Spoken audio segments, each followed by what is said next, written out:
mixed panel. We hear both the thoughts here on the same panel, wherein a lot is dependent on the government policy, while at the same time a lot is expected out of the users, us taking the leap of faith and buying an EV. The charging operations, the charging infrastructure and its operation seems not to be a problem. That's what Mr. Deeman is saying, and that is where there is enough technology and other things are available.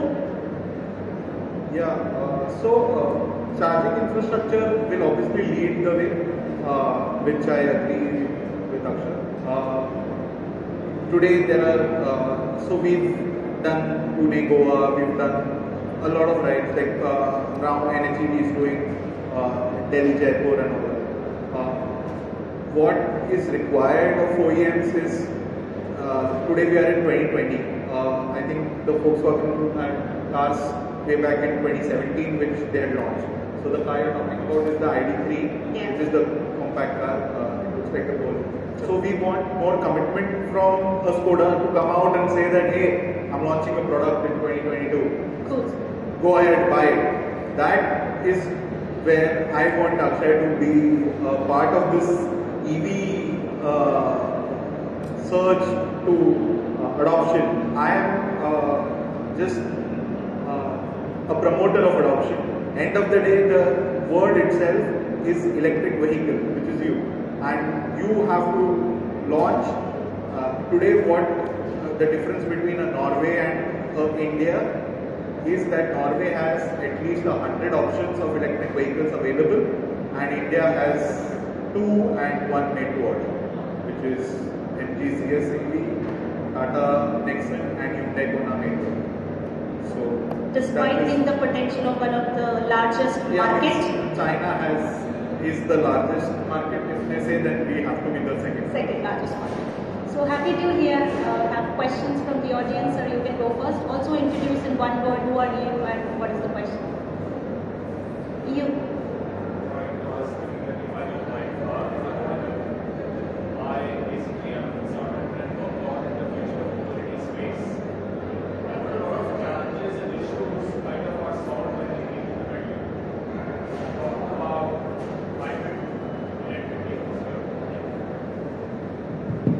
Talking about hybrid electric vehicles over here, given the fact that the range anxiety kind of gets eliminated with that, the charging time gets eliminated with that, the total cost of ownership, given it gives you more mileage than a traditional ICE vehicle, is also taken care by that. I don't need a charging infrastructure. Why is it that the government has been not as vocal about hybrid vehicles as it has been towards pure electric vehicles? Is there a viewpoint amongst the panelists? Please read the last line, please. In terms of what I've heard from the government, the policymakers and the OEMs about investment in hybrid vehicles as opposed to pure electric vehicles, I haven't heard a lot about hybrid vehicles. Why is that? Why is that not being considered as a potential option for a country like India, wherein charging infrastructure, cost of ownership, range anxiety and charging time are going to be so important? Why are we trying to boil the ocean rather than just go for hybrid electric vehicles in the first place? Yes, that's a good question. I mean, hybrid electric vehicles, obviously hybrid have both the batteries and the normal ICE engine as well. I understand from a customer point of view, it definitely makes sense, and it gives you more confidence that, okay, you can have 40 kilometers of electricity run car, and then the rest you can still go for your long drives and stuff. But from the manufacturer's point of view, again, it's all investment, right? And we know where the future is. The future is fully electric, right? So, and again, as I said, it's basically by the time we would realize it, we would be there. So instead of now, if I talk about hybrids as an option, if we were to think of it 5 years back, then yes, that probably would have been the right time. But now the way things are progressing towards the fully electric cars, I don't see much point in basically investing a whole lot of investment in producing the hybrid vehicles, because at the end of the day, they will still become obsolete, the ICE engines, right? And as I said, it's again a lot of investment. So instead of putting it in that direction, you would rather do that in the fully electric cars. So that's sort of it's just the way things are going. The whole focus is towards fully electric, and that's basically what achieves goals as well. If you were to reduce the pollution, the emission, and all of that, you cannot do that with the hybrid vehicles, no matter what, because they still have petrol engine which burns petrol or diesel and then produces emissions. Also at the policy level, there is a clear push on the BEVs and not on the hybrids. Happy to take more questions, please. Can you also say who you are?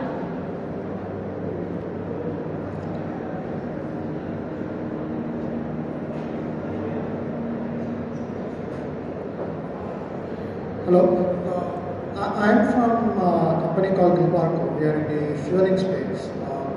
Wanted to understand a point made by Dr. Martin about four-wheelers and buses possibly looking at fuel cells and hydrogen fuel cells.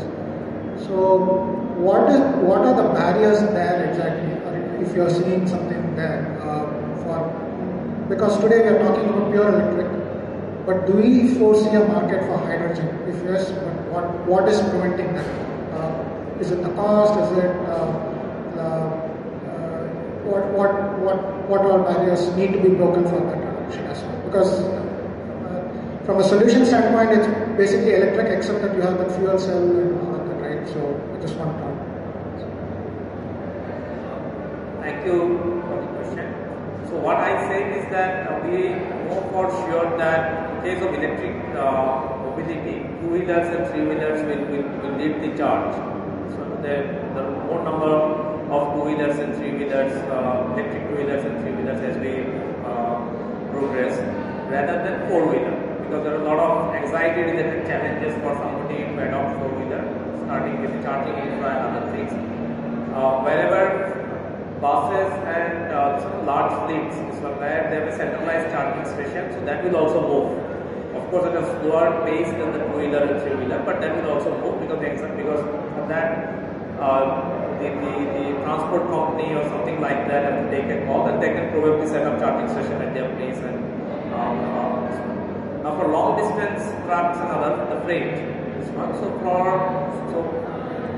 appears that with hydrogen picking up in the years to come, now that there is also a national mission for hydrogen, and hopefully in the next few years it will pick up, then there will be a transition directly from the fossil fuel to hydrogen based fuel, because it will be much easier to run those long distance trucks on hydrogen rather than on charging a battery and then running.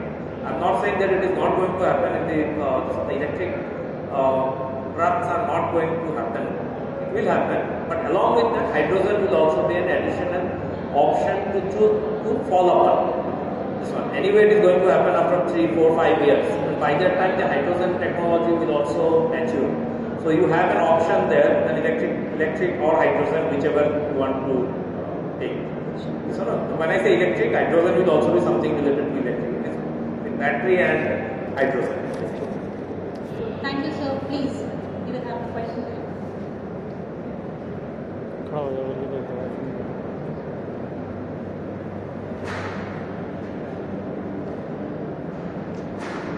Good afternoon, everyone. My name is Puneet, and we are into manufacturing of power supplies.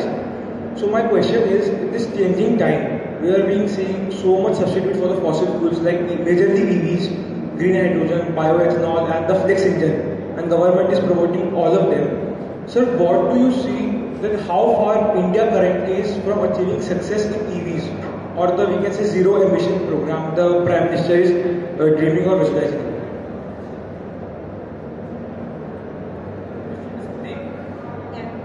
You can take a shot at it. It's the multiple policies which we have just been discussing. So what I feel is that I think sort of policies have to be done at the multiple levels. You cannot have only one solution for everything. And out of that, maybe one particular policy will take a lead, and some policies will not take. So the progress will be different for different policies. So I think what the government is doing is that the ethanol program and other things are happening. You also need that because you cannot just directly change it from one fuel to another. So there is a transition period. In the transition period, you have to have ethanol mixed with the fossil fuel. So as we move along, hydrogen will also come in, as I say, and the focus should be, one should know, or the government and industry should know where exactly I should focus. On the two-wheelers, definitely we can directly transition to two-wheelers and three-wheelers for electric.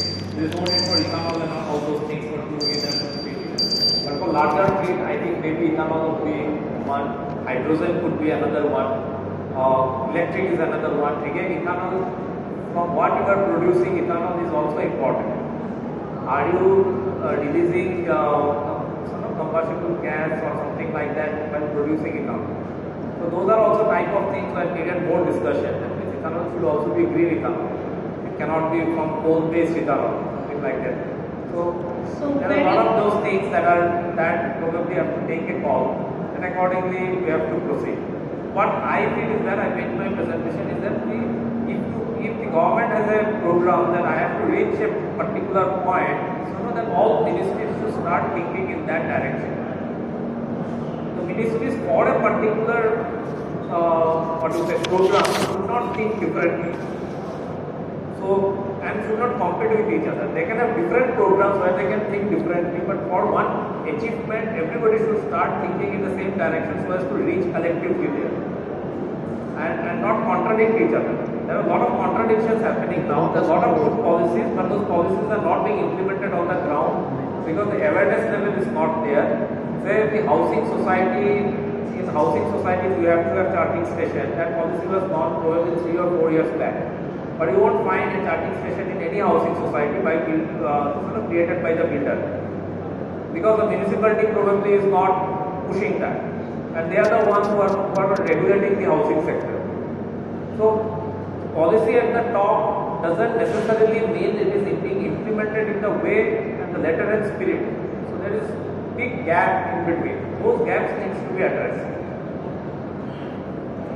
Taking a cue from the organizers, we are going to wrap up the session. Just a quick takeaways that I would like to highlight here. Well, we need a very clear policy roadmap, a clear consistent target, if at all by the fleet types or use cases, a consistent message to both industry and user that will help. Some bit of urban local bodies capacity to monitor and implement, that's another bit which is absolutely necessary. And third, as we understood with a mixed message, is the leap of faith that the users need to take towards adoption. Early adopters needs to be there to tip the balance. And of course, last but not the least, there are certain other segments and areas that needs to be filled from an industry perspective for an efficient and a faster EV uptake. Thank you, and that's it from our side. Thank you so much, Dr. Himani Jain. And with that, we wrap up this session, and it was indeed a very thought-provoking session that not only dwelled upon the challenges faced by the industry and the